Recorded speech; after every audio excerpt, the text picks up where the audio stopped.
I'm going to open up Illustrator so that I can get that going.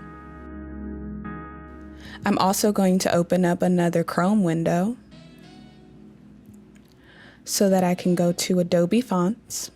I'm going to type in Taylor's name so that I can actually see what the fonts will look like. And then I'm going to indicate that I want the fun font or a fun looking font. I know that with Cricut you want thicker width so that you can weed easier, so I'm going to make that indication here. Right now I'm going through the process of setting up a new Illustrator file so that I can actually bring in my reference image. The reference image came in really big because it's just a PNG, so I'm just going to scale that down.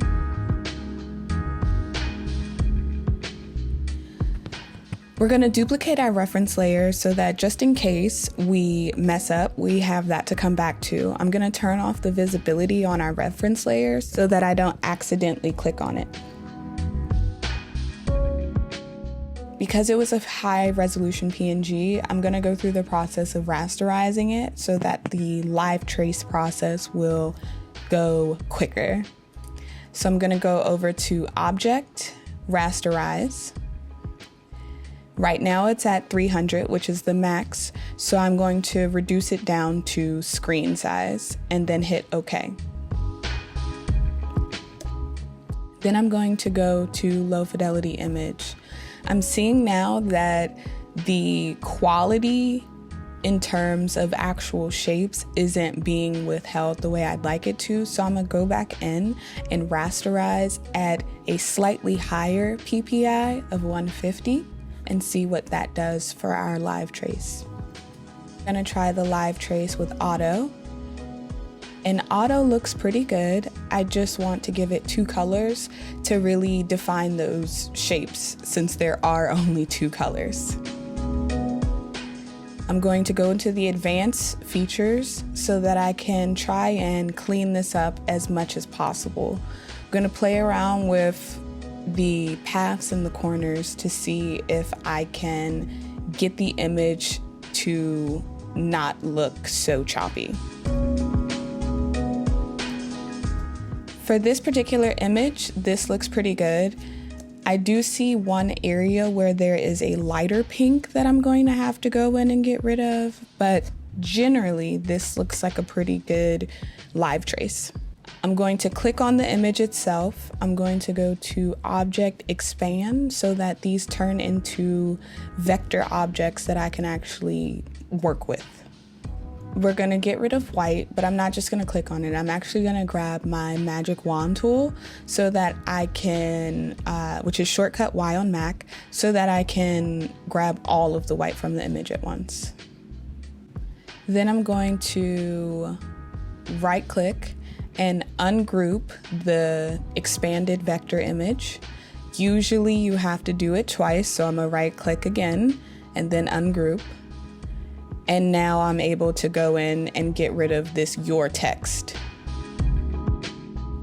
I'm also going to change this pink mermaid into black after I remove this little piece right here so that I'm not swayed in one way or another by color. It's simply a black and white image.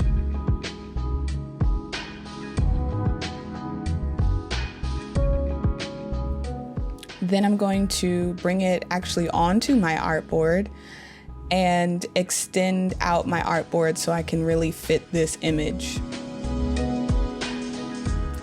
We really just want to give ourselves some space to have the name go within the lines of the mermaid. Right now, I'm going to save my life a little bit and just do a command save so that I know exactly where this is going to be, because we've done a lot of work so far. And now with that out of the way, it's time to go font searching. If you see one that you like, just call it out. Just say stop and I'll scroll through it. Okay.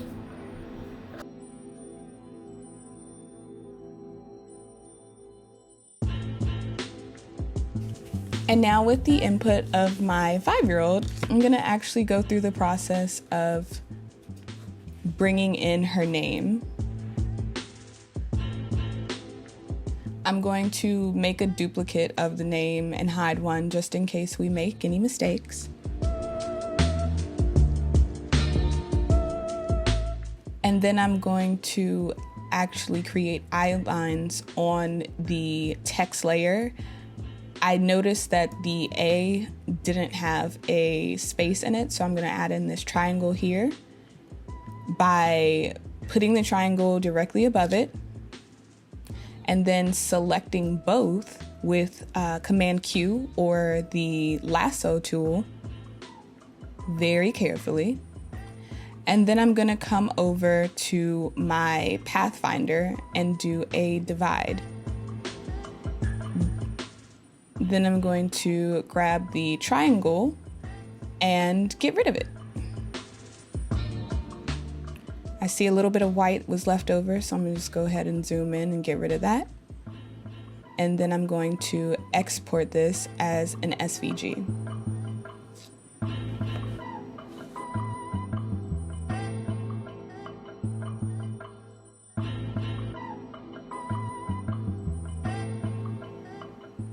Now, these are the settings that I think would look best for my mermaid. There are many videos out there about SVG exporting. This particular way that I'm doing it is a way that I found useful, and these are the settings that I went with. With that disclaimer out of the way, I'm gonna hit OK and apply these. And then I'm gonna make sure that it's actually in my file and that when I bring it in, it comes in as SVGs normally do. It does in fact meet all of those things, so we are good to go. We can close Illustrator. I'm going to open Cricut Design Space now so that I can actually bring in my SVG and make it into a shirt. I'm going to upload an image by drag and dropping our SVG into Canva. What saving the image as an SVG does is it makes it so that you have already cut out the images and things versus a PNG where you'd have to actually go in and remove the background. This is straight up the vector image. So what I'm doing right now is making sure that all parts of the mermaid are grouped together and all parts of Taylor's name are grouped together so that when I select one of them, I can select all of them.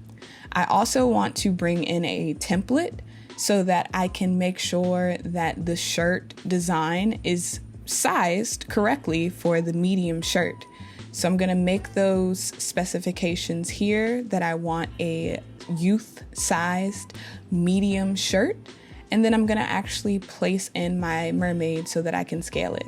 Now that I have that done, I'm gonna save it into a collection that I have specifically for Taylor items, and then I'm gonna go through the process of trying to maximize my Cricut wrap by turning it sideways for printing purposes. It is fighting me a little bit, so I may just have to leave it upright. And so with that, we are going to hop over to our Cricut. All right, now we're going to hop over into the design space on my laptop because I can actually hook that up easily to my Cricut machine. And we're going to set the specifications for our cut.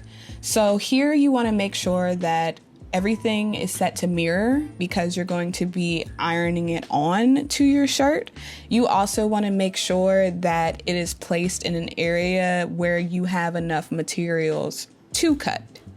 And so with those specifications made, I am going to begin the process of choosing my materials and actually getting this final cut so that I can make the shirt. So the very first cut that we're doing is going to be for the mermaid part. And for that, I am using a heat transfer vinyl.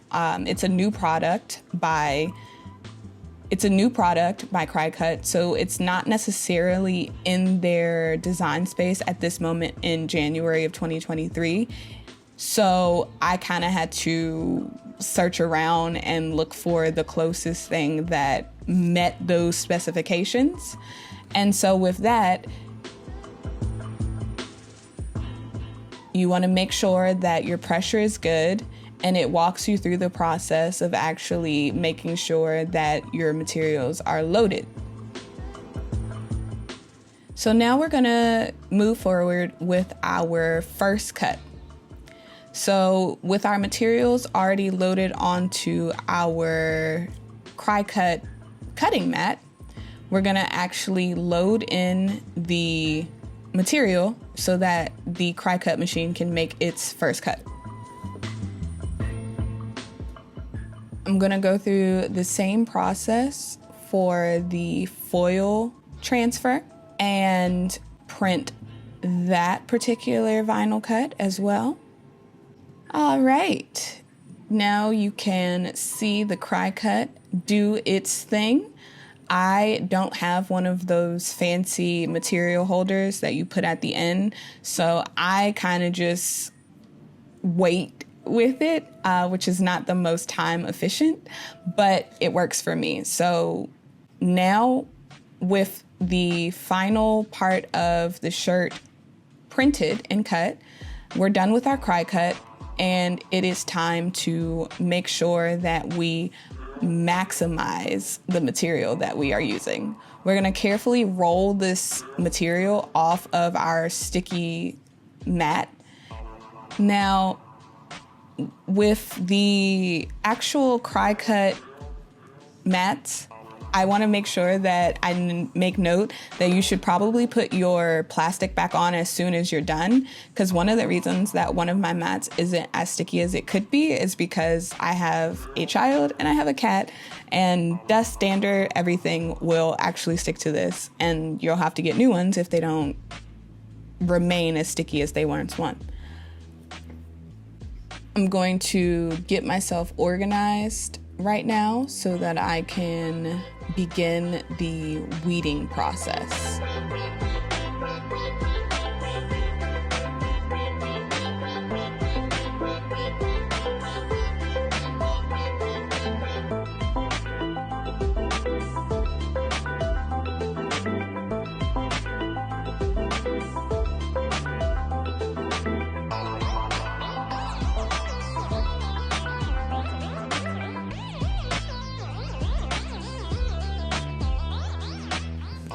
All right, with weeding out of the way, we're going to move on to the part of the process that actually produces a wearable shirt.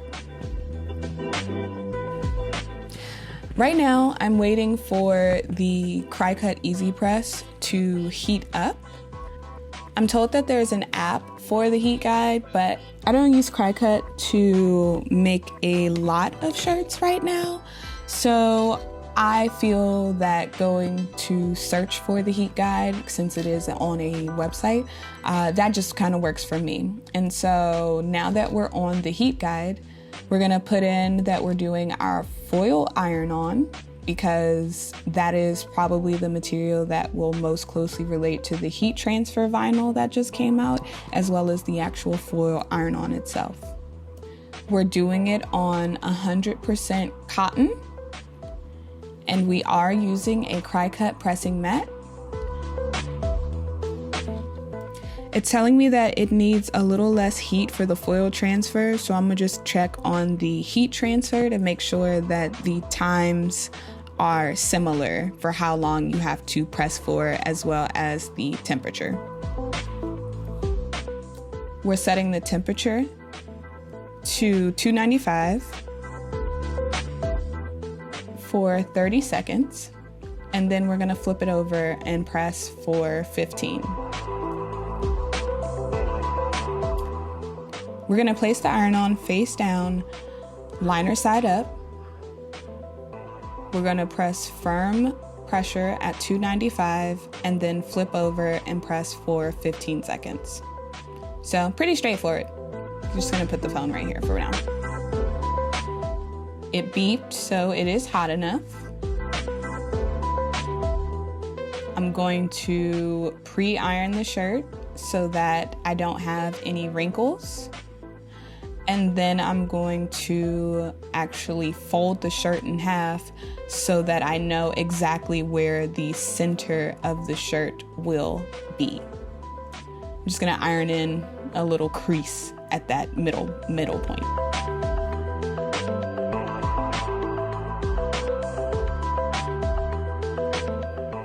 I usually will do this on the floor, but for the purposes of this video, it's better and neater to do it on this table, even though it's not the biggest table. So I'm gonna put, as the directions say, the iron-on down with the liner side up.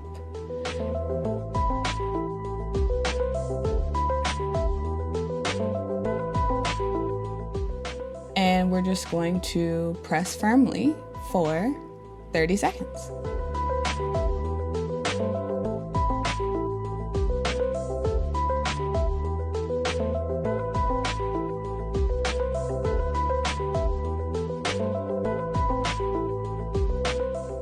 And with the beep of approval, we are done. And now we're gonna flip our shirt over so that we can adjust our time here to 15 seconds and press for 15 seconds.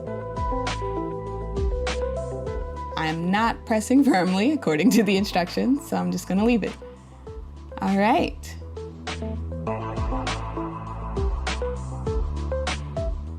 When it is cool to touch, we can begin to take off the liner. So I'm just gonna help it along and make sure that everything is flush with the shirt. And then I'm just gonna do this little fanning motion that I sometimes do when I am being impatient and want things to cool faster.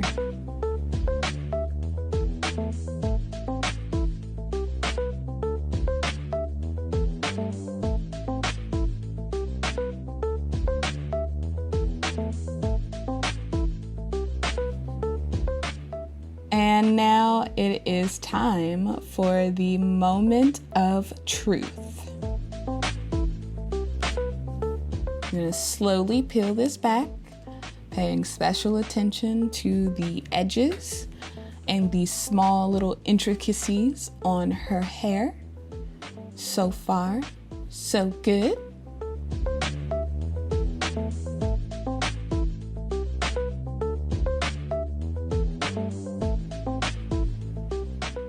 And just like that, Taylor has herself a mermaid shirt. I am so excited. Thank you for watching. Until the next video, my lovely.